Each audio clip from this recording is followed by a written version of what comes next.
أعوذ بالله من الشيطان اللعين الرجيم.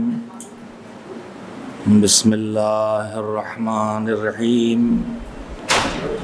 الحمد لله رب العالمين والعاقبة للمتقين والجنة للمؤمنين والنار للملحدين، والصلاة والسلام على سيد الأنبياء والمرسلين سيدنا ونبينا وشفيعنا أبي القاسم محمد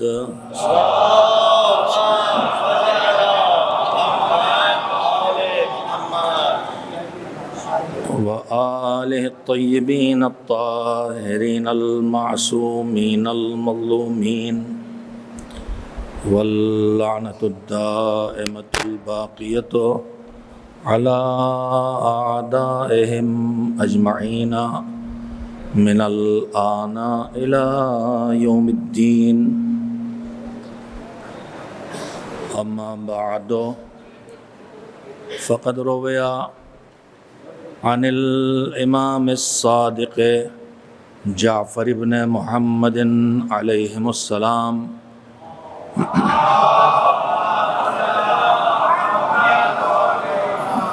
في زيارة سيد الشهداء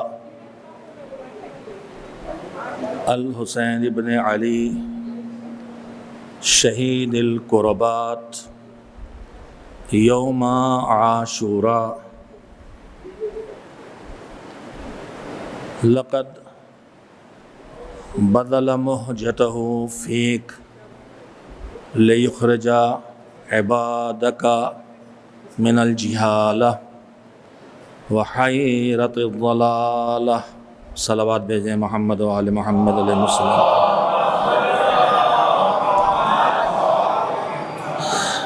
اگر میں آپ حضرات سے گزارش کروں کہ سب حضرات ایک بار ایک ساتھ صلوات بھیجتے ہوئے اٹھ کے آگے آ جائیں اور اس خلا کو پر کر لیں. مجلس عبادت ہے.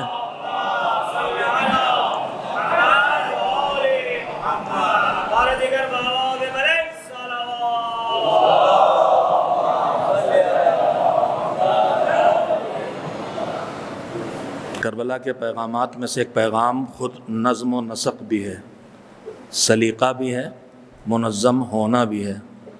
اگر 72 کا لشکر منظم نہ ہوتا، بکھرا ہوا ہوتا، تو ہزاروں لاکھوں کی تعداد کا مقابلہ دن بھر نہیں ہو سکتا تھا. عزاداروں میں ایک سلیقہ اور ایک نظم و نسق بھی ہونا ضروری ہے. ممبر پر آنے والا آپ تک ممبر کا حق ادا کرنے کے لیے اللہ، رسول، ائمہ اور دین کی راہ میں قربانی دینے والوں کی بات پہنچانے آتا ہے. یہ ممبر مسجد النبی سے لے کے غدیر تک کا ممبر ہے. نہ مسجد النبی میں اس ممبر سے دور ہونے والا نجات پا سکتا تھا، مسجد النبی کے ممبر سے دور ہوا تو رسالت سے دور ہوا، اور نہ غدیر میں ممبر سے دور ہونے والا نجات پا سکتا تھا کہ ممبر سے دور ہوا تو ولایت سے دور ہوا. بہرحال ہر چیز کا ایک سلیقہ ہے، مسجد کا بھی ایک سلیقہ ہے، مجلس کا. ایک ذاکر کو ضرورت ہوتی ہے کہ سامنے بیٹھے ہوئے لوگ اس طرح بیٹھیں کہ درمیان میں خلا نہ ہو. آپ کے بیچ کا خلا ذاکر کے بیان میں خلا کا سبب بن جاتا ہے. ایک صلوات بھیجیں محمد و آل محمد علیہ السلام.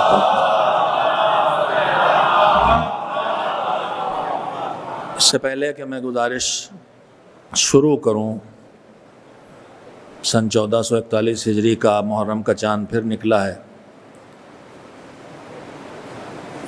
آپ مجلس سننے آئے ہیں، میں مجلس پڑھنے آیا ہوں، اور ہم سب کا ایک مقصد ہے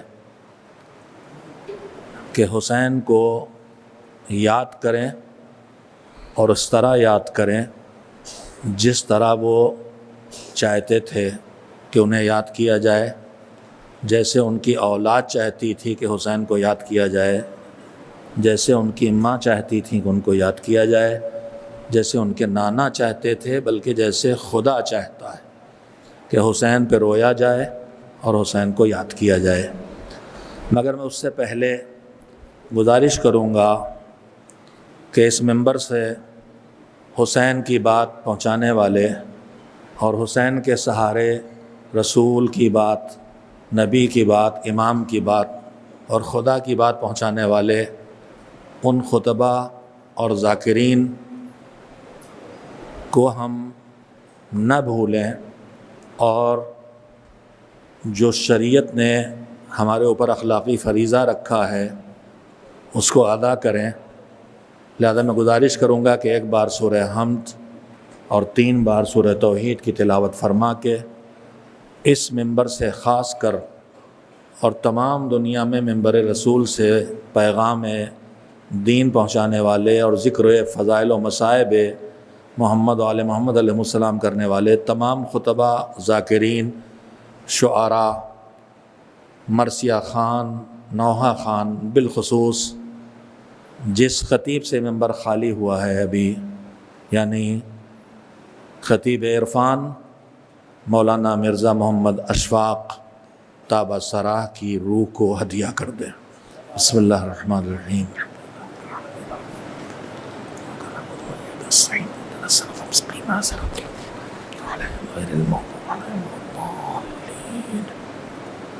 اللہ الرحمن الرحیم۔ بسم اللہ الرحمن الرحیم۔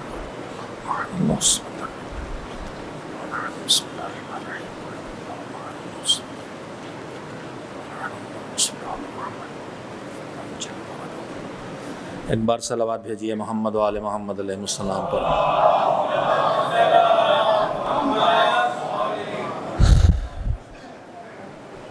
سن 1441 ہجری شروع ہونے والی ہے۔ ہو سکتا ہے کہ چاند نکل چکا ہو، زیادہ امید یہی ہے کہ آج چاند رات ہے اور کل پہلی محرم ہوگی۔ میرے عزیزو، اس سال کے اس عشرہ محرم کے لیے جو خواجہ جامع مسجد، خواجہ شیعہ اثنا عشری جامع مسجد حضرت عباس اسٹریٹ ڈونگری میں برپا ہو رہی ہیں، جن سے خطاب کرنے کا یہ تیسرا سال ہے کہ شرف حاصل ہوا۔ اسی منبر سے یہیں سے 10 بجے رات میں خطاب کرنے کا شرف حاصل ہوا۔ دہائیوں پہلے اسی منبر سے آواز تھوڑی کم کی جائے۔ اپنی جوانی کی عمر میں آپ حضرات کی خدمت میں کئی برس شرف ذکر محمد و آل محمد علیہ السلام حاصل کرتا رہا ہوں۔ میں نے پیغمبر کا نام لیا ہے۔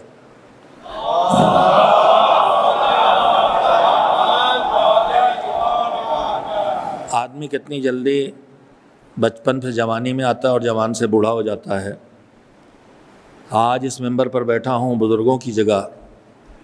جوان تو مجھے بھی بزرگ ہی سمجھ رہے ہیں اور ان کے لیے بزرگ ہوں بھی، لیکن آج بھی اپنے بزرگوں کے سامنے بچہ محسوس کرتا ہوں، چاہے وہ خطیب اعظم مولانا سید غلام عسکری اللہ مقامہ کی شخصیت ہو، جو صرف 57 سال کی عمر میں اس دنیا سے رخصت ہو گئے تھے۔ میں 62 سال کا ہوں۔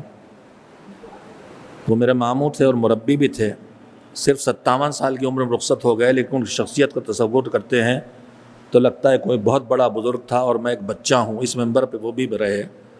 اس بمبئی میں شاید ہی کوئی منبر ہو جس سے خطیب اعظم نے دین کا پیغام نہ پہنچایا ہو، چاہے خواجہ مسجد کا منبر ہو یا مغل مسجد کا یا امامیہ کا یا خراسان کا۔ 22 سال بظاہر جب تک وہ زندہ رہے یہاں آتے رہے، جب موت انہیں یہاں سے لے گئی تو انہوں نے اس شہر کو چھوڑا تھا۔ خطیب اکبر مولانا مرزا محمد اطہر، اللہ ان کی مغفرت کرے اور انہیں درجات عالیہ عطا کرے۔ پھر اس کے بعد ایک طویل بزرگوں کی فہرست ہے۔ آخری بزرگ اور واقعاً لفظی نہیں بلکہ حقیقی طور پر اخلاق اسلامی کا نمونہ جو اسلامی اخلاق کا تقاضا ہے. اشفاق صاحب مرحوم، مولانا اشفاق صاحب مرحوم واقعاً اس کا نمونہ تھے. انکساری، خوش اخلاقی، چپکے سے نیکیاں کرنا، چھپا کے نیکیاں کرنا، اس طرح ان کی خصوصیات تھیں جو کم لوگوں میں پیدا ہوتی ہیں. اور اللہ وہی انکساری، وہی جھکاؤ، وہی احساس برتری سے دوری، وہی اکڑ سے دوری اللہ ہم سب کو عطا کرے جو اس منبر پہ آتے ہیں. اس لیے کہ آج کی نسل میں ذرا سے کوئی نعمت آ جائے تو اکڑ شروع ہو جاتی ہے. ہمارے بزرگوں میں جتنی نعمت بڑھتی تھی اتنا ان کا جھکاؤ بڑھتا تھا، اتنی ان کی تواضع بڑھتی تھی، اتنی ان کی انکساری بڑھتی تھی.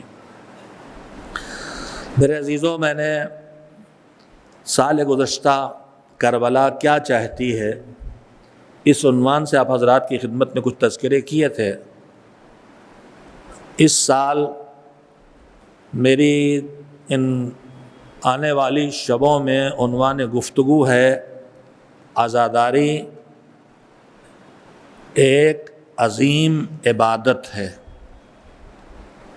ذہنوں میں محفوظ کر لیں، اور جو میں دعویٰ کر رہا ہوں اس کی دلیلیں میں آپ کی خدمت میں پیش کروں گا کہ عزاداری عبادت الہی تو ہے ہی، اللہ کی عبادتوں میں بڑی عبادت ہے اور عظیم عبادت ہے.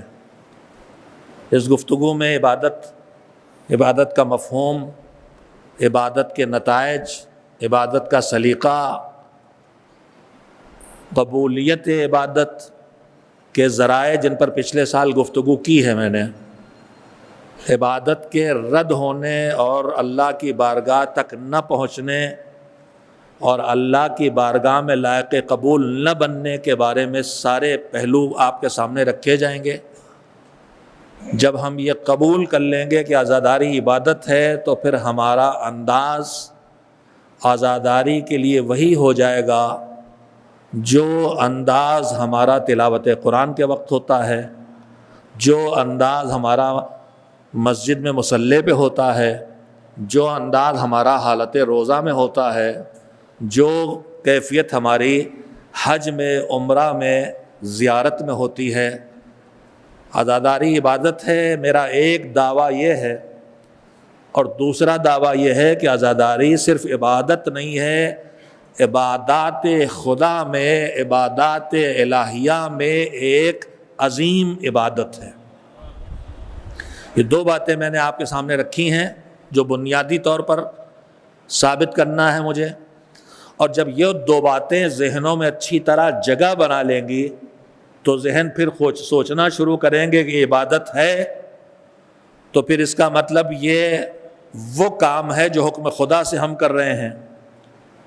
تو پھر ہمیں دیکھنا ہوگا کہ جب اللہ کسی کام کرنے کا حکم دے تو اسے کیسے کیا جاتا ہے، اس کے شرائط کیا ہوتے ہیں. عزاداری عبادت ہے تو کیسے کرنا ہے. اور اگر اللہ کی بارگاہ میں کوئی اچھا کام عبادت کے طور پر کیا جائے، چاہے نماز پڑھی جائے، چاہے روزہ رکھا جائے، چاہے زکوٰۃ دی جائے، چاہے خیرات دی جائے، چاہے ماں باپ کی خدمت کی جائے، چاہے غریبوں کی مدد کی جائے، چاہے بیماروں کا علاج کرایا جائے، یعنی جتنے کام دنیا میں اچھے ہو سکتے ہیں ان کی دو ہی قسمیں ہیں، یا ان کے ذریعے کوئی حق پروردگار، حقوق الہی میں سے کچھ ادا ہوتا ہے، یا اللہ کی مخلوق کے حقوق میں سے کچھ ادا ہوتا ہے. ان کاموں کو جب حکم خدا کے انجام دینے کی نیت سے کیا جائے تو پھر ان کاموں کا کوئی نہ کوئی مقصد بھی ہوتا ہے. آپ مجلس میں آئے ہیں تو بے مقصد نہیں آئیں گے، آپ نے نماز پڑھی تو بے مقصد نماز نہیں پڑھیں گے. آپ کسی غریب کو 10 20 50 روپے، 1000 روپے، 10,000 روپے علاج کے لیے، مدد کے لیے دیتے ہیں تو بے مقصد نہیں دیتے ہیں. تو دنیا کے سارے کام انسان مقصد کے لیے کرتا ہے، تو ہر عبادت کا بھی کوئی نہ کوئی مقصد ہوتا ہے. میں یہیں پہ ایک بات عرض کر دوں کہ عبادت کا، ہر کام کا مقصد ایک ہوتا ہے، مگر اس کام کے انجام دینے سے پڑنے والے اثرات بہت سے ہو سکتے ہیں. آپ کا مقصد مثلاً کوئی بیمار ہے، آپ اس کی عیادت کے لیے گئے تو آپ کا مقصد صرف اتنا تھا کہ وہ ہمارا عزیز ہے، ہم اس کی دلجوئی کے لیے جا رہے ہیں، لیکن آپ کے اس ایک مقصد سے نہ جانے کتنے اور کام ہو جائیں گے۔ ایک مومن کی مومن سے ملاقات ہو جائے گی، ایک کنبہ آپ سے خوش ہو جائے گا، ایک سلیقہ معاشرے میں آ جائے گا۔ تو آدمی کام کسی ایک مقصد سے کرتا ہے مگر اس کے اثرات بہت سے مرتب ہوتے ہیں۔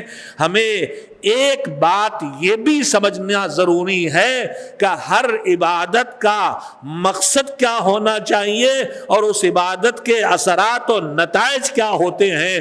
ہم کبھی کبھی عبادتوں کے اثرات و نتائج ہی کو اپنا مقصد عبادت بنا لیتے ہیں۔ ہم نے پڑھا کہ جا کے 2 رکعت نماز پڑھو اور یہ دعا پڑھو تو تمہارے گھر میں جو اولاد نہیں ہے وہ اولاد ہو جائے گی۔ اب ہم اسی کو اپنی عبادت کا مقصد بنا لیتے ہیں، یہ بھول جاتے ہیں کہ اگر دنیا کی کسی چیزوں میں سے کسی چیز کو مقصد عبادت بنا لیا جائے تو پھر وہ عمل عبادت نہیں رہ جاتا۔ میں بہت اہم بات آپ سے کہہ رہا ہوں، عبادت دنیا میں کوئی بھی آپ اچھا کام کرے تو اس کی ایک شرط ہے، وہ شرط کیا ہے؟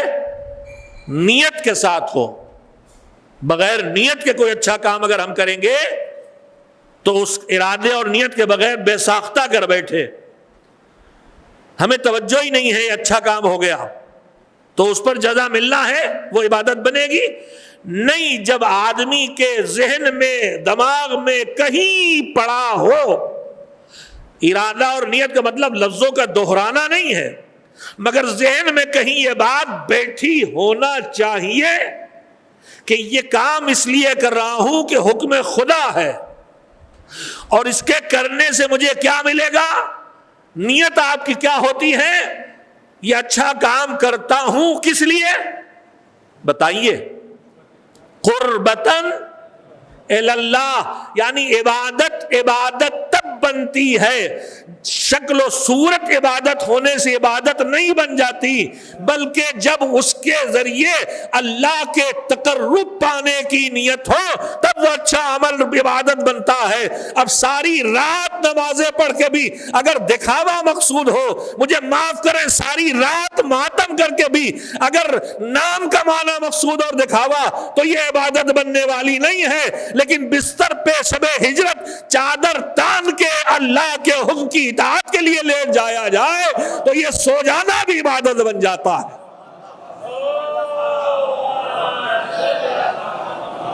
رات بھر کا جاگنا نام کمانے کے لیے ہو، رات بھر کا جاگنا اپنے کو اونچا دکھانے کے لیے ہو، رات بھر کا جاگنا اپنے نمبر 1 کا انعام لینے کے لیے ہو تو یہ عبادت بننے والا نہیں ہے۔ چاہے وہ سارے رات کی شب قدر کے اعمال ہوں، چاہے شب عاشورہ کے اعمال ہوں، چاہے وہ پورے دن غدیر کی عبادتیں ہوں یا وہ عاشورہ کی عبادتیں ہوں، ہدف کسی بھی اچھے کام کا ایک ہونا چاہیے، قربت پروردگار۔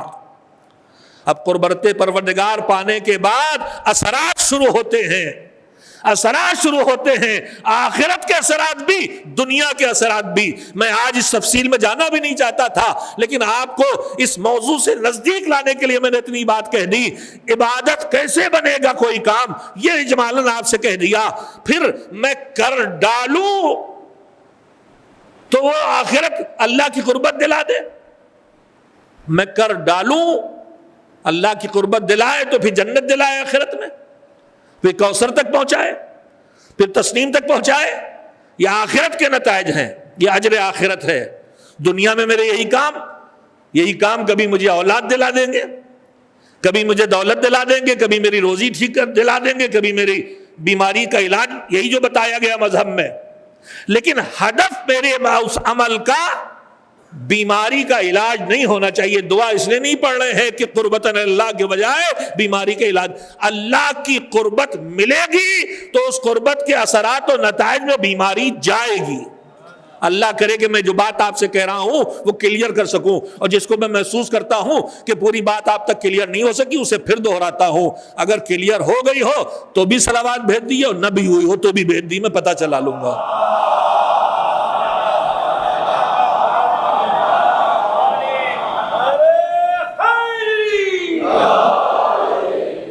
67% بات کلیئر ہوئی ہے، ابھی 33% باقی رہ گیا ہے. ایک صلوات اس سے بہتر بھیج دے محمد و آل محمد پر.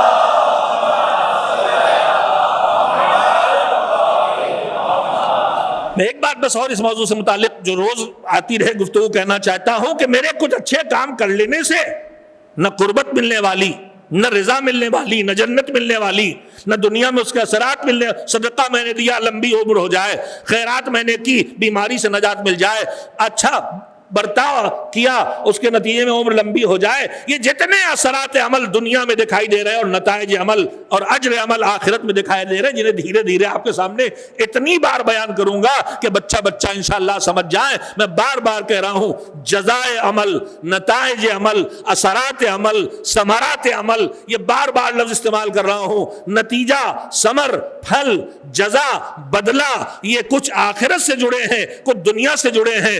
آخرت سے جزا جڑی ہے، آخرت سے اللہ کی رضا جڑی ہے، آخرت سے کچھ اور چیزیں جڑی جو آج نہیں گناؤں گا آپ کو. دنیا میں ہمارے اچھے کاموں سے جو چیزیں جڑی ہیں، جو ان کا پھل ہیں، جو ان کا ثمرہ ہے، جو ہمارے اچھے کاموں کا فروٹ ہیں، جو برے کاموں سے بھی جڑے ہیں. اچھے کاموں، برے کاموں کی جزا جو سزا بن جاتی ہے آخرت سے جڑی ہے. جہنم برے کام کی آخرت ہے، قبر کا فشار برے کام کی آخرت ہے، وہ بھی جڑا ہے. اور ادھر نیکیاں جیسے جڑی ہیں ویسے برائیاں دنیا سے جڑی ہیں. رشتہ داروں سے رشتے کاٹ دینا عمر کی کمی کا سبب بننے والا ہے. اور یہاں تو قربتاً اللہ کے بغیر ہوتا نہیں، اور وہاں عمل میں اتنی برجستگی ہے. ادھر تم نے رشتہ توڑا، چاہے شیطان کے بارے میں سوچا ہو کہ نہیں، چاہے اللہ کے بارے میں سوچا ہو کہ نہیں، وہاں کوئی شرط نہیں، بس رشتہ توڑا، عمر گھٹی. ماں باپ کے ساتھ بدسلوکی کی، ناگہانی موت کی طرف چلے، کسی کی توہین کی تو اللہ کے ہاتھوں ذلت کی تیاری کر لی، کسی کے راز کھولے تو اپنے گھر میں رسوا ہونے کا انتظام کر لیا. یہ ہے دنیاوی اثرات برائیوں کے. تو دونوں کے اثرات ہیں، مگر برائیوں کے اثرات پانے کے لیے کسی نیت کی ضرورت نہیں ہے. اچھائیوں سے نتیجہ آخرت بھی پانا ہے تو قربت کی نیت کرنا پڑے گی. اچھائیوں سے نتیجے دنیا بھی اور آخرت، اثرات دنیا بھی اور ثمرات دنیا بھی اور دنیا کے فروٹس اور اچھے نتائج لینا ہے تو اس کے لیے بھی عمل کو قربت الہی کے لیے انجام دینا ہوگا. تو اب ہم نے عزاداری سے جتنی امیدیں لگا رکھی ہیں، شفاعت پانا ہے ایک، سرہانے آئیں گے مولا، دم نکلنے کی مشکل آسان ہو جائے گی ایک، قبر میں تنہائی کا موقع آتے ہی ولایت مدد کے لیے کھڑی ہو جائے گی ایک، منکر نکیر آئیں گے تو مولا مدد کے لیے آئیں گے ایک، حساب کے لیے ذلت و رسوائی کے ساتھ نکالے جائیں گے، میدان قیامت میں پہنچیں گے تو ان کے پرچم تلے سہارا ملے گا، شدت عطش سے نجات ملے گی، کوثر ملے گا، دھوپ جو شدت کی گرمی ہوگی آخرت کی اس سے نجات ملے گی، ان کے پرچم کے تلے سایہ ملے گا. نہ جانے کتنی امیدیں لگائے ہیں. جب اعمال ہمارے ترازو میں رکھے جائیں گے اور اعمال کا ترازو جھک جائے گا تو غم حسین اس کو بھاری بنا دے گا، صراط پہ پیر لرزش کرنے لگیں گے تو یہ سہارا دے دے گا. اس عزاداری سے ہم نے آخرت میں جو کچھ پانے کی امید لگا رکھی ہے، اس لیے کہ عبادت پروردگار ہے تو پہلی شرط ہے قربتن اللہ ہو. نہ نام کمانے کے لیے ہو، نہ شہرت کے لیے ہو، نہ بڑے بڑے پوسٹر چھاپے جائیں اس لیے کہ میرا پوسٹر بڑا دکھائی دے، نہ میں ممبر سے شور مچاؤں اس لیے کہ میری مجلس سب سے کامیاب ہو جائے، نہ میرا کوئی بھائی تبرک بانٹے اس لیے کہ شہرت آ جائے سب سے اچھا تبرک بانٹا اس نے. سب کام اللہ کی خوشی کے لیے ہو، رسول کی خوشی کے لیے ہو، امام کی خوشی کے لیے ہو، یہ تو نیت ہو. مگر میں نے کر لیا جو کرنا تھا تو کیا پکا ہو گیا؟ آخرت کی جزا بھی پکی ہو گئی اور دنیا کے نتائج بھی پکے ہو گئے. نہیں، ایک شرط ہے ساری عبادتوں میں، میری نماز میرے کام آئے گی، قبر میں بھی کام آئے گی، دم نکلتے وقت کام آئے گی. روایت کہتی ہے جو دم نکلتے وقت چیزیں کام آنے والی ہیں ان میں ایک طرف انسان کا ایمان ہے جس میں سر فہرست محمد و آل محمد علیہ السلام کی مودت ہے.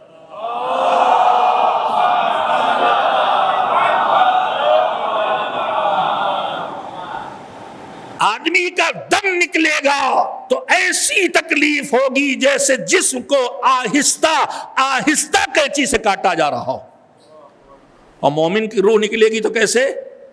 جیسے پھول کی خوشبو جب آدمی سونگھتا ہے تو سونگتے وقت جو انسان پر ایک نفیس سی کیفیت طاری ہوتی ہے وہ کیفیت ہوگی جب مومن کی روح نکلے گی. تو کیا اس کو تکلیف نہیں ہوگی؟ تکلیف ہوگی، مگر احساس سے تکلیف نہیں ہوگا.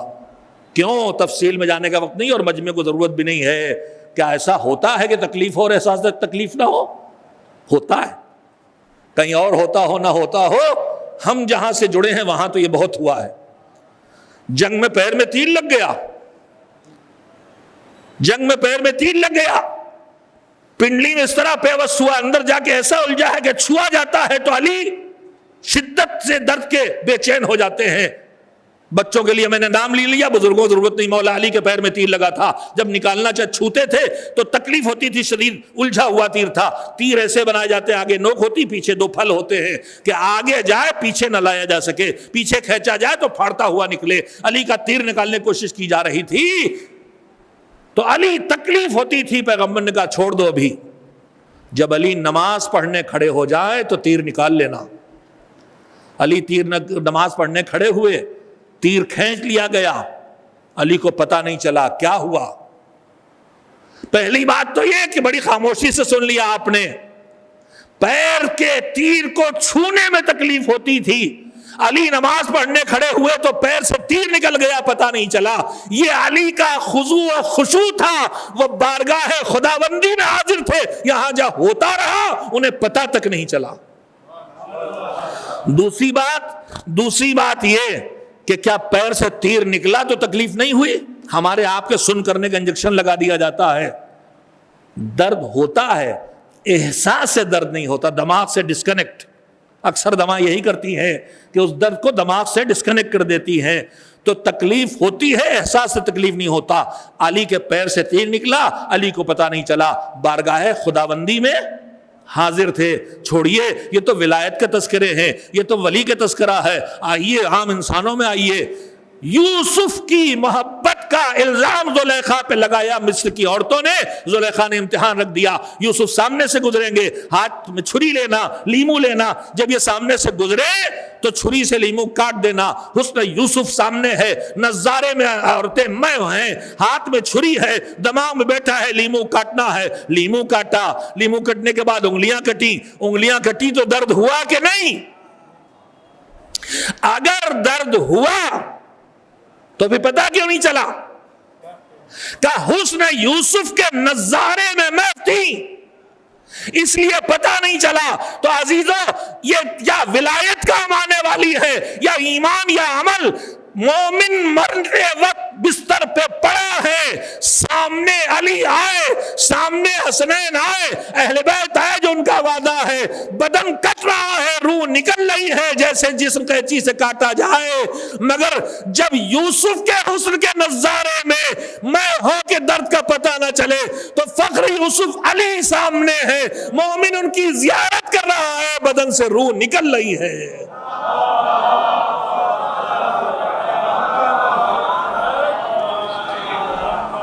یا یہ ایمان اور مودت اور محبت اور ولایت کام آنے والی ہے یا عمل کام آنے والا ہے. میں نے ابھی آپ کے سامنے جہاں سے بات آئی یہی کہی تھی کہ یہ نماز، اس کے اپنے اثرات ہیں، نتائج ہیں.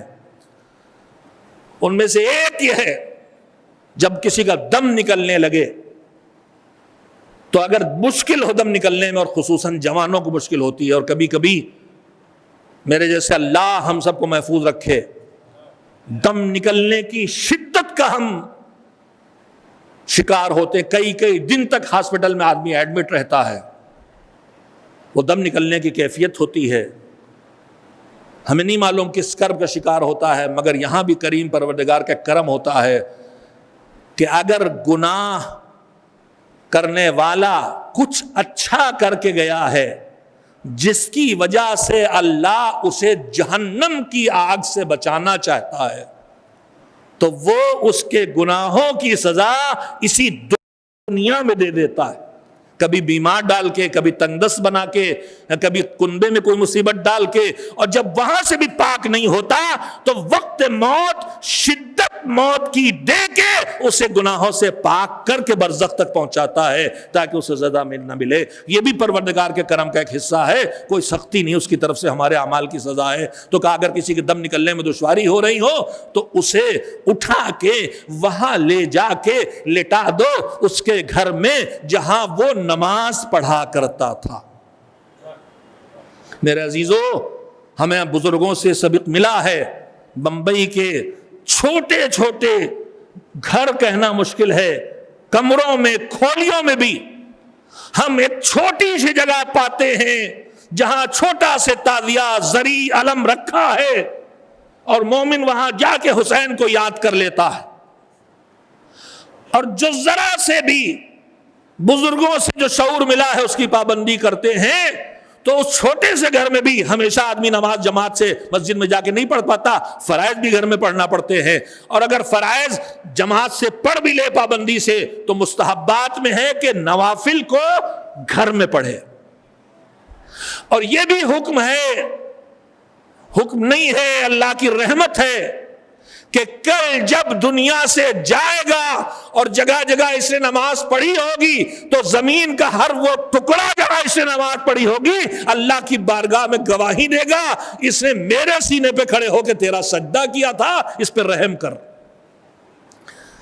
میرے عزیزو، حکم ہے جب دم مشکل سے نکلے تو وہاں لے جا کے لٹا دو جہاں نماز پڑھا کرتا تھا۔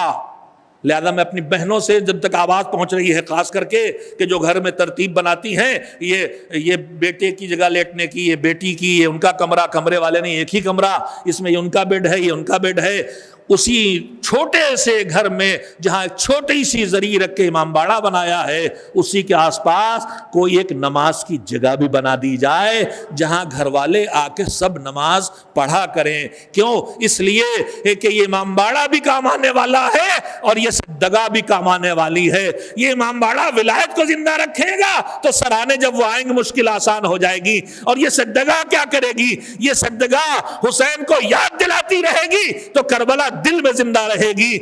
مصلی بچھاؤ، سجدگاہ رکھو، گھر والے وہیں پہ نماز پڑھے۔ کیوں؟ اس لیے کہ جب کل دم مشکل سے نکلے تو روایت کہتی ہے کہ یہاں اللہ کے لٹا دو جہاں وہ نماز پڑھا کرتا تھا تو اس کا دم آسانی سے نکل جائے گا۔ نہیں، مجھے پتا ہے کہ آپ کا ذوق کچھ اور ہے، لیکن میں آپ کا ذوق بدلوں گا انشاءاللہ۔ کیا میں آپ کے سامنے فضائل نہیں پڑھ رہا؟ کہ آپ پہ ایسے سناٹے چھائے ہوئے، میں کس کی بات کر رہا ہوں؟ میں کس کی بات کر رہا ہوں آپ سے؟ آپ کے دماغ میں شاید بیٹھا ہوا ہے کہ یہ بس موعظہ کرنا جانتا اور کچھ نہیں جانتا۔ میں ایک جملہ کہنا چاہتا ہوں، اہل بیت علیہ السلام کے تذکروں کی خوبی یہ ہے کہ ان کی زندگی کی ہدایت کے ہر پہلو میں نہ جانے کتنی فضیلتیں چھپی ہیں، اور ان کے فضائل کے ہر تذکرے میں نہ جانے کتنی ہدایتیں چھپی ہیں۔ یہ تو ہماری کم ظرفی ہے، صلاحیت کی کمی ہے کہ ہم فضیلت الگ کر لیتے ہیں اور ہدایت الگ کر لیتے ہیں۔ وہ تو اول سے آخر تک امام تھے، ان کی زندگی کے ہر عمل میں نہ جانے ہدایت کے کتنے پہلو چھپے ہیں، اور ان کی ہدایت کی ہر کوشش میں نہ جانے فضیلتوں کے کتنے رخ چھپے ہوئے۔ لے جا کے وہاں لٹا دو جہاں نماز پڑھتا تھا۔ اب مجھے ایک جملہ کہنے دیجئے کہ جہاں نماز پڑھتا تھا اس زمین میں اللہ نے کیا اثر دیا؟ جہاں میرا جیسا گنہگار نماز پڑھتا ہے، اس زمین کے ٹکڑے میں جہاں میرا جیسا گنہگار سجدہ کرتا ہے، اس زمین کے ٹکڑے میں اللہ نے اثر دیا کہ میری مشکل موت آسان ہو گئی۔ تو سوچو، جس جگہ میرا جیسا گنہگار نماز پڑھتا ہے، اگر وہ میری بیماری کا علاج بن جائے اور میری مشکل کو آسان کر دے، تو جس زمین کربلا میں حسین نے سجدہ کیا تھا، وہ زمین اگر زمین شفا بن جائے، وہ خاک اگر شاک شفا بن جائے، تو اس میں حیرت کی بات کیا ہے؟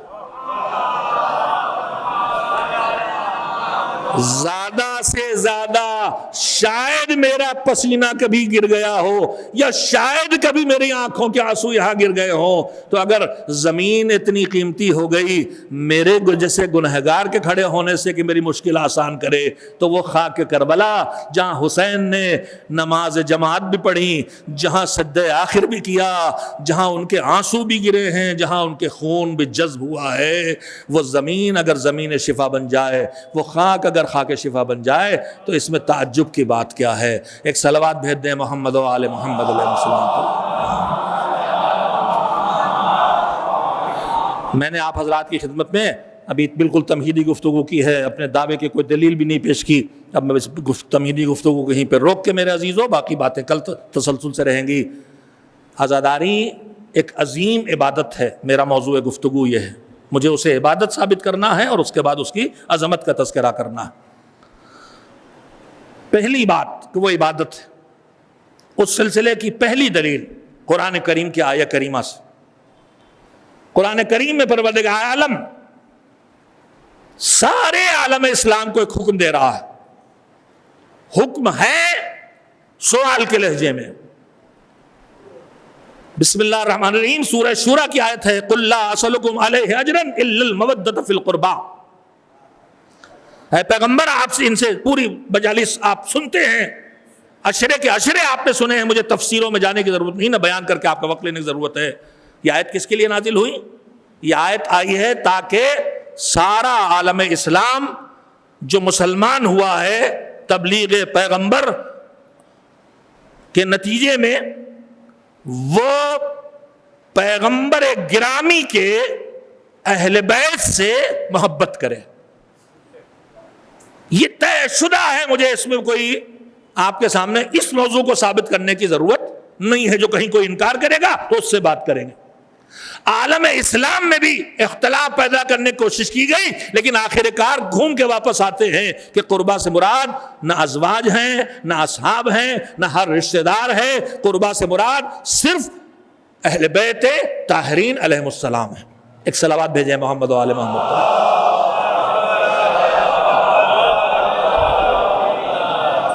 اللہ نے ان سے محبت کو لازم قرار دیا، اس سے نہ کچھ اللہ کو ملنے والا ہے، نہ کچھ پیغمبر کو ملنے والا ہے، نہ کچھ جن سے محبت کرنا ان اہل بیت کو ملنے والا ہے۔ اس نے یہ حکم کچھ لینے کے لیے نہیں دیا ہے، ہم کو کچھ دینے کے لیے دیا ہے۔ ہمارے آپ کے درمیان ہم آپ سے کچھ مانگے، آپ ہم سے کچھ مانگے تو کیوں مانگتے ہیں؟ میں نے کہا ذرا پانی عنایت کریں، بطور مثال عرض کر رہا ہوں، تو میں نے کیوں مانگا آپ سے؟ اس لیے کہ میرے پاس پانی نہیں، میری ضرورت ہے، اس لیے آپ سے مانگا۔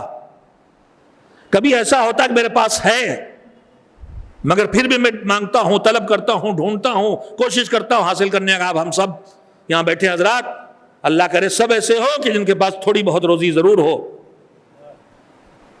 جو خالی ہاتھ ہے وہ جاب ڈھونڈ رہا ہے، نوکری کر رہا ہے، لیکن جس کے پاس کچھ ہے، ہم نے کہا آپ کے پاس تو ہے، پھر کیوں دکان اگلے دن کھولے بیٹھے ہیں، پھر کیوں کاروبار میں جان لگائے ہیں، پھر کیوں دوڑے برسات میں پانی میں ڈوبتے ہوئے نوکری پہ جا رہے ہیں؟ کہا ہے تو، مگر جتنی ضرورت ہے اتنا نہیں ہے۔ ہم نے کہا ٹھیک ہے، آپ کے پاس نہیں ہے، آپ بھی مانگیے، ڈھونڈیے، کمائیے، کھوجیے۔ تھوڑا پورب کی اردو، جس کے پاس نہیں ہے وہ ڈھونڈے گا، کمائے گا، مانگے گا، جستجو کرے گا، ڈیمانڈ کرے گا۔ جس کے پاس کم ہے وہ ڈیمانڈ کرے گا، ڈھونڈے گا، مانگے گا، جستجو کرے گا، حاصل کرے گا۔ لیکن ہم نے دیکھا کہ جتنی کوشش پانے کی، کمانے کی، لانے کی، وہ کرتا ہے جس کے پاس نہیں ہے یا کم ہے، اس سے زیادہ وہ کرتا ہے جس کے پاس بے حساب ہے۔ وہ کارخانے کھولا چلا جا رہا ہے، وہ ملوں پہ ملیں لگائے جا رہا ہے، وہ بزنس بڑھائے چلا جا رہا۔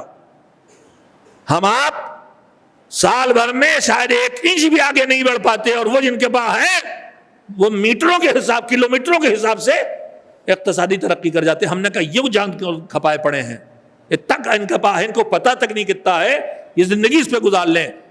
کہ نہیں مولانا، انہیں ایک سچائی کا اور پتہ ہے، انہیں یہ پتہ ہے کہ ہے تو، لیکن اگر ہم لاتے نہیں رہیں گے تو یہ جو ہے یہ ایک دن ختم ہو جائے گا، اس لیے بھی ڈھونڈ رہے ہیں، مانگ رہے ہیں۔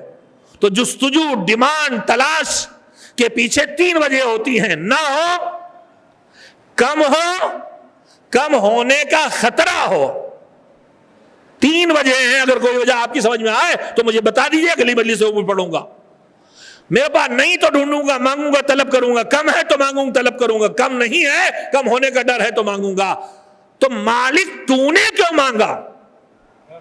نماز پڑھو، تمام احکام دین، یہ کرو یہ نہ کرو، یہ کھاؤ یہ نہ کھاؤ، یہ پہنو یہ نہ پہنو، یہ سنو یہ نہ سنو، یہ دیکھو یہ نہ دیکھو، تیری طرف سے یہ ڈیمانڈ کیوں؟ نماز پڑھو، روزہ رکھو، زکات دو، قرضہ تک مانگ رہا ہوں. وَمَن يُقْرِضِ اللَّهَ قَرْضًا حَسَنًا، اللہ کو قرض حسنہ کون دے گا؟ اللہ سے لیا قرضہ آج تک واپس نہیں کیا، لہذا ہمارے یہاں کہا جانے لگا قرض حسنہ. ہمارے یہاں قرض حسنہ کا مطلب ہوتا ہے جس کے لیتے وقت یہ نیت کی جائے کہ واپس نہیں کروں گا، جبکہ قرض حسنہ اس کو کہتے ہیں کہ جہاں واپسی کی نیت بھی ہو. اور قرض لینے والے سے کہا گیا ہے کہ دینے والا اس پہ تم سے زیادہ نہیں مانگ سکتا، وہ حرام ہے، وہ سود ہے، مگر قرض لینے والا دینے والے کو جب واپس کرے تو جتنا لیا ہے اس سے کچھ زیادہ دے تاکہ ضرورت مندوں کو دینے کا مزاج بنے. حرام ہے زیادہ مانگنا، مگر قرض لینے والے کے لیے مستحب ہے کہ جتنا لیا اس سے کچھ بڑھا کے دے. اللہ جانتا ہے یہ کتنا ہی اندر سے کار خیر کرنے والے ہوں، مگر کچھ واپس زیادہ ملے گا تو یہ زیادہ اس کام میں آگے بڑھیں گے. تو معاشرے سے بغیر ربا اور سود اور ظلم کے غربت دور ہوتی چلی جائے گی. مگر ہمارا معاشرہ تو لے کے واپس دانے کی سوچتے ہی نہیں لیتے وقت. اس کے نتیجے میں یہ ایک اچھی سنت تھی، ایک اچھی روش تھی معاشرے سے فقر و تنگ دستی دور کرنے کی. صرف یہی اگر ہم عمل کرنے لگے کہ قرض لینے والا واپس کرنے لگے، پہلی بات، ابھی بیچارے اتنے دینے والے ہیں کہ جو واپس نہ ہونے کے خطرے کے بعد بھی دیتے ہیں. اگر یقین ہو جائے کہ واپس ملے گا تو دینے والوں کی تعداد نہ جانے کتنی بڑھ جائے گی، اور اگر یہ یقین ہو جائے کہ کچھ واپس زیادہ ملے گا تو پھر قرض دینے والوں کی تعداد اتنی بڑھ جائے گی کہ بینک بند ہو جائیں گے. مگر وہی معاملہ ہے کہ ہم کہتے کچھ ہیں، کرتے کچھ ہیں. اب میں کہتا ہوں آپ صلوات بھیجئے، دیکھیں میں آپ کرتے کیا ہیں.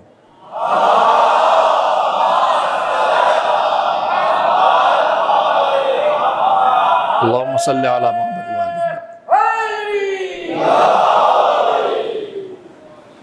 تو اللہ نے یہ کرو یہ نہ کرو، یہ واجب یہ حرام یہ مستحب یہ مکروہ، یہ کرو نہ کرو، کھاؤ نہ کھاؤ، یہ نجس یہ پاک، یہ کھاؤ یہ نہ کھاؤ، یہ لو یہ نہ لو، یہ دیکھو یہ نہ دیکھو، یہ چھوؤ یہ نہ چھوؤ، یہ سارے قوبہ مالک تجھے کیا پڑی ہے؟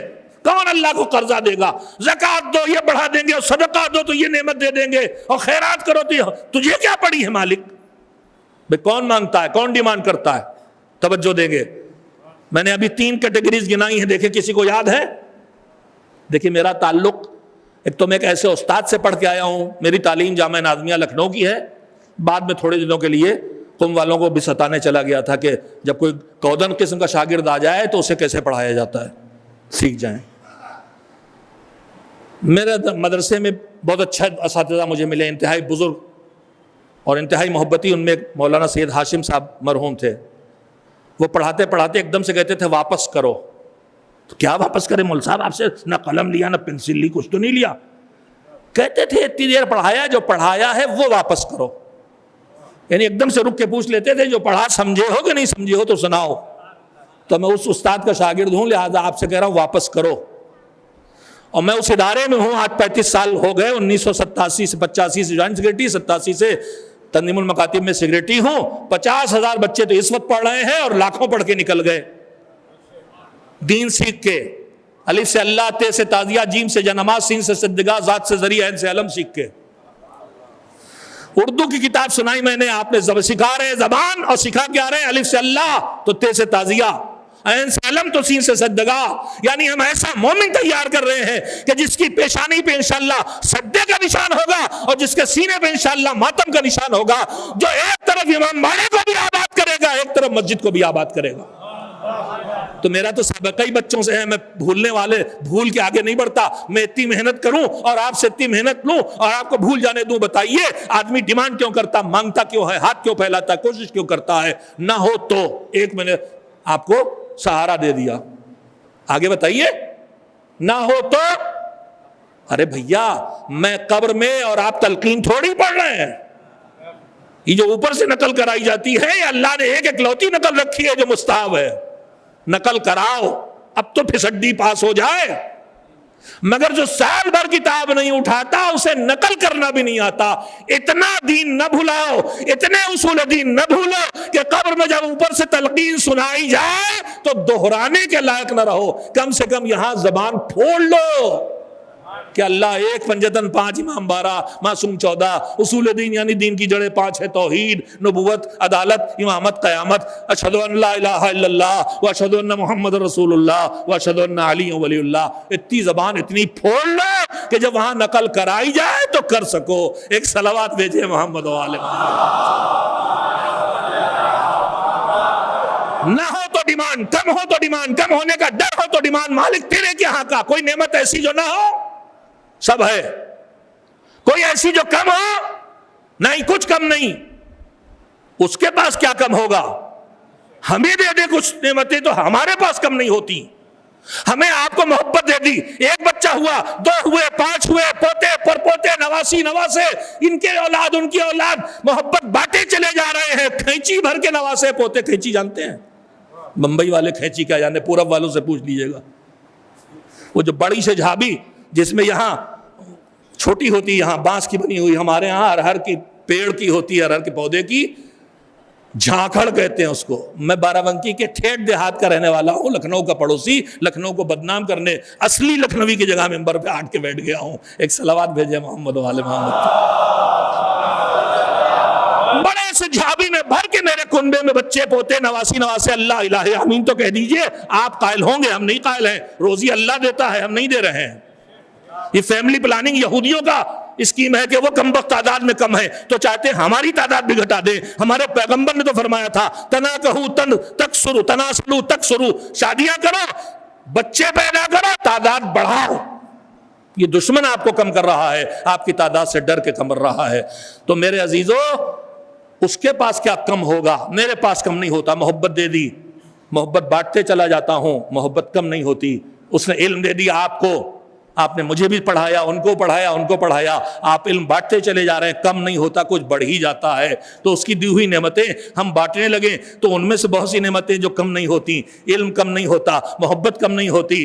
آسمان کا سورج روشنی بانٹ رہا ہے, اس کی روشنی کم نہیں ہو رہی ہے. تو میرے عزیزو, جب اس کی طرف سے آئی ہوئی نعمتیں ہمارے پاس آ کے کم نہیں ہوتی تو اس کے پاس کیا کم ہوں گی؟ اس کے پاس کم ہونے کا کوئی خطرہ ہے کیا؟ اس کے پاس کم ہونے کا کوئی خطرہ نہیں. تو اس کے پاس کوئی جگہ نہیں جہاں نعمت نہ ہو, جہاں کم ہو, جہاں کم ہونے کا خطرہ ہو. تو پھر وہ مانگ کیوں رہا ہے؟ کہ بھئی یہی تو سمجھانا چاہتا ہوں, ہم تم سے مانگ رہے ہیں تو کچھ تم سے لینے کے لیے نہیں مانگ رہے, ہم تم سے مانگ رہے تو دینے کے لیے مانگ رہے ہیں. محبت اہل بیت مانگ رہے ہیں تو نہ ہمیں کچھ ملے گا, نہ رسول کو کچھ ملے گا, نہ اہل بیت کو ملے گا. ہم کہہ رہے ہیں محبت کرو, تم محبت کرو گے تو تمہیں نجات ملے گی, تمہیں شفاعت ملے گی, تمہیں ہدایت ملے گی, تمہیں دنیا کی کامیابی ملے گی, تمہیں آخرت کی کامیابی ملے گی. ذرا پانی عنایت کرے نا, پانی ہے.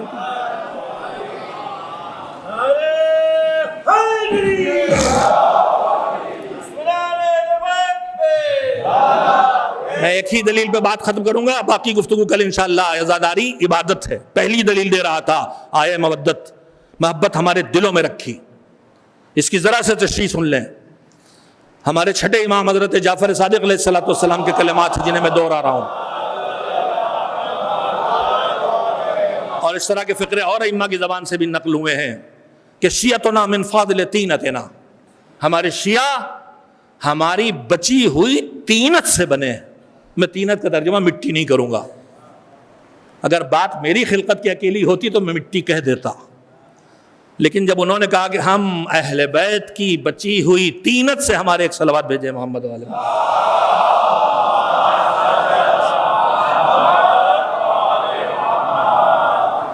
صلی اللہ علیہ وسلم. ہمارے شیعہ ہماری طینت سے بنے ہیں, ان کی طینت میں جو کچھ ہے. آپ نے اپنے گھروں میں دیکھا نہیں دیکھا مجھے نہیں معلوم, آپ تو یہاں سے اب وہ چماقی اور پماقی کون روٹیاں لانے لگے. ہمارے گھروں میں تو بھی روٹیاں پکتی ہیں, یہاں بھی پکتی ہوں گی. تو جب اماں آٹا گوندتی تھی تو روٹی ووٹی پکا کے آخر میں یوں ہاتھ ملا اور برتن سے چھڑایا تو اتنا سا آٹا بچتا تھا، اس سے ایک چھوٹی سی روٹی پکا کے مل جاتی تھی. ہم چھوٹے چھوٹے جب تھے تو بڑا شوق ہوتا تھا. تو جیسے وہ چھوٹی سی روٹی اس بچے سے بنتی ہے تو اصل روٹی تو وہ ہے، مگر جو بچ کے آیا اس میں بھی وہ سب کچھ ہے، تھوڑا تھوڑا ہے، تھوڑا تھوڑا ہے. کہا ہمارے شیعہ ہماری طینت کی بچت سے بنے ہیں، یعنی تھوڑا تھوڑا ان میں وہ ہے. اب یہ اپنی لالچ سے اسے کچل دیں، اپنے گناہوں سے خوشبو اڑا دیں، اپنی کثرت معصیت پروردگار سے اس نور کو اندھیرے سے بدل لیں، یہ الگ بات ہے. ورنہ یہ ہماری بچی ہوئی طینت سے بنے ہیں. اس لیے ہمارے ہاں کسی کے پاس سے علم کی خوشبو آتی ہے، کسی کے پاس سے خلق حسن کی خوشبو آتی ہے، کسی کے پاس سے وفائے عباس کی خوشبو آتی ہے. ہلکی ہلکی بھینی بھینی خوشبو اور ہلکا ہلکا نور کہیں نہ کہیں سے آیا کرتا. جنہوں نے فطرت کو کچلا نہیں ہے، ماحول میں بگاڑا نہیں ہے، ان کے پاس سے خوشبو تیز آتی ہے. جنہوں نے کچل ڈالا ہے ان کی خوشبو دب جاتی ہے، پھر بھی کبھی نہ کبھی نکل آتی ہے اگر وہ اپنے ایمان کو بچا سکیں. کہ ہمارے شیعہ ہماری طینت کے بچے سے بنے ہیں، لہذا جب ہمارے یہاں کچھ ایسا ہوتا ہے کہ ہم خوش ہو تو یہ خوش ہو جاتے ہیں، اور جب ہمارے یہاں ایسا کچھ ہوتا ہے کہ ہم رنجیدہ ہو تو یہ رنجیدہ ہو جاتے ہیں. تو مودت نے ہمیں ان سے جوڑا اور ہم ان کی مٹی سے بچت سے بنے ہیں. مودت ہمارے دلوں میں آئی. اب محبت آئی تو محبت کا فطری تقاضا یہ ہے جو امام نے بتا دیا. ورنہ کون سے امام کا حکم ہے کہ بیٹا پیدا ہو تو خوش ہو؟ کس آیت میں آیا ہے؟ کوئی آیت نہیں. ہماری فطرت ہے جو ہم سے کراتی ہے. خوشی میں خوش، ہمارے اوپر ہماری خوشی، بیٹا ہوا خوش، پوتا ہوا خوش، نواسا ہوا خوش، بیٹی پوتی ہوئی خوش. ہمارے گھر سے کوئی جنازہ اٹھا ہم رنجیدہ. تو جیسے فطرت ہماری ہے ایسی جن کی فطرت ان سے جڑی ہے، جن کی بچی سے طینت سے بنے ہیں، جب وہاں کوئی جنازہ اٹھتا ہے تو رنجیدہ ہوتے ہیں. جب وہاں کوئی خوشی ہوتی ہے تو یہ جشن پیدا ہو جاتا ہے ان کے گھروں میں. بس میرے عزیزو، میں نے آپ سے پہلی بات جسے کل اور مکمل کروں گا کہ مودت کے تقاضوں میں ایک تقاضا ہے جس سے محبت ہے، اس کی خوشی میں خوش ہونا، اس کے غم میں غمزدہ ہونا. اب بتاؤ عزاداری کیا ہے؟ عزاداری رسول کے غمزدہ ہونے میں غمزدہ ہونا ہے. عزاداری فاطمہ زہرا کی رنجیدگی میں رنجیدہ ہونا ہے.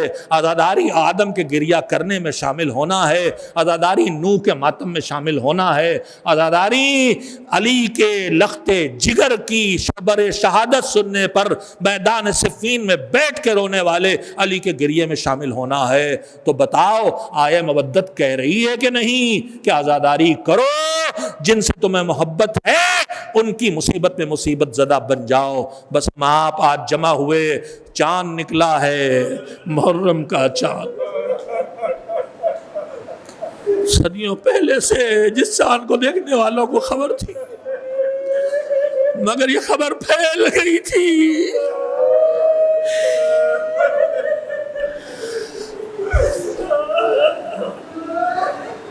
روایات کہتی، میں کل تفصیل سے کوشش کروں گا کچھ روایتیں آپ کے سامنے پڑھوں.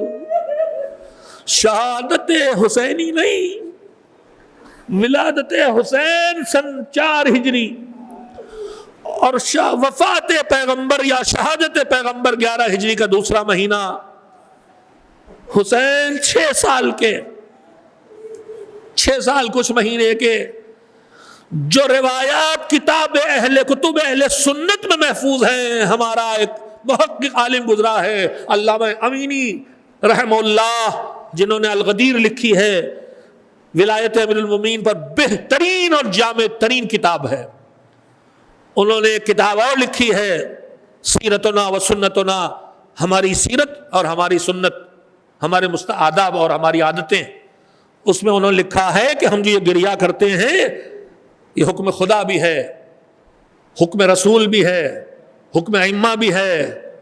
یہ سیرت رسول ہے، یہ سیرت فاطمہ ہے، یہ سیرت ائمہ ہے، یہ سیرت انبیاء ہے، یہ سیرت ملائکہ ہے. کل پڑھوں گا انشاءاللہ آپ کے سامنے. اس سے بڑی اہم عبادت کیا ہوگی جس عبادت میں اتنے سب شریک ہوں. تو انہوں نے لکھا ہے کہ ولادت سے، حسین کی ولادت سے پیغمبر کی وفات تک جو کتب اہل سنت میں روایتیں ہیں، شیعوں کی روایتیں اس سے زیادہ ہیں، 20 بار پیغمبر حسین پر روئے ہیں، جو کتابوں میں محفوظ ہو سکا اس سے زیادہ کتنی بار روئے ہیں۔ حسین کو جب دیکھتے تھے پیغمبر شہادت یاد آ جاتی تھی، کبھی گلے کو بوسہ دیتے ہیں، کبھی بدن کو بوسہ دیتے تھے، روایت کہتی پیدائش کے بعد، یا جناب صفیہ ابن عبد المطلب جو پھوپھی ہے حسین کی، وہ پھوپھی ہے مولا علی کی، وہ گود میں لے کے آئی خوشی خوشی بچے کو، رسول نے لیا، رونے لگے، چومنا شروع کر دیا، کہا کیا کر رہے ہیں؟ یا مولا علی نے دیا گود میں، کہا کیا کر رہے ہیں؟ کہا میرے لال کے بدن پر کربلا میں جہاں جہاں زخم لگیں گے وہاں بوسہ۔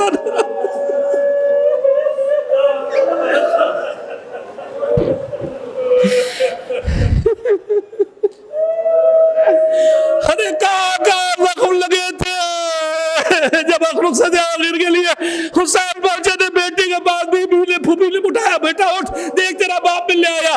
جب غش میں آئے تھے حسین کو سالم دیکھا تھا، کچھ لمحات کے بعد جب آنکھ کھولی بدن ڈوبا ہوا خون میں، سر سے پیر تک زخمی زخم ہے۔ بابا یہ کیا کہا جنگ ہو رہی ہے، اور یہ تو ابھی شہادت کی جنگ سے پہلے کے زخم تھے، لاشیں اٹھانے کے زخم تھے، قاسم کے لاش لانے میں جو زخم لگے، اکبر کے کلیجے سے لگا کے لانے میں جو زخم لگے، یہ وہ سارے زخم تھے۔ اب اس کے بعد حسین جو جنگ پہ گیا تو جب تک تلوار چلی نزدیک نہ آئے، مگر اس کے بعد جب سر گھوڑے پہ جھومنے لگے تو پتھر مارے جا رہے تھے، تیروں کی بارش ہو رہی تھی، آگ پھینکی جا رہی تھی۔ ارے حسین کا جسم کا کون سا حصہ بچا جس پہ زخم نہ لگے ہو؟ گننے والوں نے گنتی کی، ہمیں گنتا نہیں۔ میں اتنا جانتا ہوں کوئی حصہ حسین کے جسم کا نہ تھا جو زخمی نہ ہوا ہو۔ اور پھر اس کے بعد عصر عاشورہ لاش زمین پہ تھی، ادھر کے گھوڑے ادھر دوڑ رہے تھے، لاش کچلی تھی۔ ابا حسین کے جسم پر زخم کا تصور سید الرسل کر کے بوسہ دیتے تھے کہ میرے لال کا پورا بدن زخمی ہوگا۔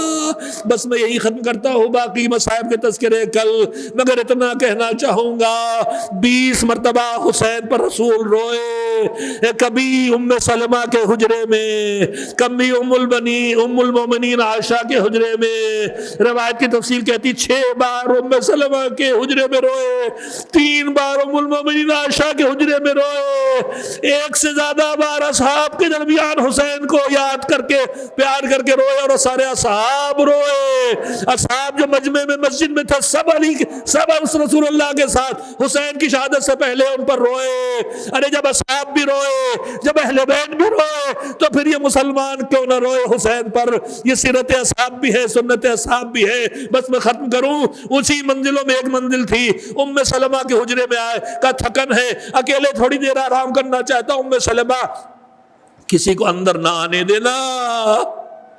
ام سلمہ دروازے پہ بیٹھ گئی، رسول آرام کرنے لگے۔ چھوٹا شہزادہ، اگر آخر عمر کی بات ہے تو 6 سال، 5 سال، 4 سال، 3 سال، جو بھی عمر ہو، چلنے کے بعد کی عمر سے شہادت رسول کے درمیان کی عمر ہے۔ آ گیا، اندر جانا چاہا، نانی نے پیار سے روکا، بچہ مچل گیا، میں تو جاؤں گا نانا کے پاس، حکم پیغمبر تھا، روک رکھا تھا۔ مچلنے کی آواز آئی کہ ام سلمہ آنے دو۔ حسین اندر گئے، تھوڑی دیر کے بعد ام سلمہ نے نہ جانے کیا محسوس کیا، اندر گئی، دیکھا سینے پہ سو رہا ہے۔ رسول رونے کا کیا ہوا؟ کہ میں پیار کر رہا تھا، جبریل آئے، کہا یہ جسے پیار کر رہے ہو کربلا میں پیاسا شہید ہوگا۔ ارے میں نے کہا کربلا میں دیکھو گے؟ کہا ہاں دیکھیں گے۔ ایک مرتبہ اشارہ کیا، خاک کربلا سامنے آ گئی، کہا یہ مٹھی خاک اٹھا کے دی، لے ام سلمہ رکھ لے، جب یہ خاک خون سے بدل جائے تو سمجھنا حسین مارا گیا۔ 28 صفر سے 10 عاشور تک ام سلمہ دیکھ کے دعا دیتی رہی، حسین زندہ۔ عصر عاشور سوتے سے آنکھ کھلی کیسے؟ دانا رسول اللہ بالوں کو بکھرائے ہوئے آئے، کیا ہوا؟ کہا حسین کو ابھی کربلا کے میدان میں خون میں ڈوبا چھوڑ کے آیا ہوں۔ اٹھی تو دیکھا شیشے خون میں خون ابل رہا ہے، میرا لال مارا گیا۔ اب یہ پہلا گریہ اور ماتم ہے جو شہادت حسینی کے بعد ہو رہا ہے۔ ازواج روئی، اصحاب روئے، تابعین روئے۔ روئے، مومن روئے، اہل بیت روئے، انسانیت روئی، زمین روئی، آسمان رویا، پتھر روئے، جانور روئے، جن روئے، ملائکہ روئے، پوری کائنات روئی ہے۔ کوئی سنگدل بھی کیسے کہوں، پتھر بھی روئے ہیں، وہی ہوگا جو حسین پہ نہ روئے۔ وَسَيَعْلَمُ الَّذِينَ ظَلَمُوا أَيَّ مُنقَلَبٍ يَنقَلِبُونَ۔ اللہ الْحَمْدُلِلَّهِ الْقَوْمِ الظَّالِمِينَ۔ ماتم حسین۔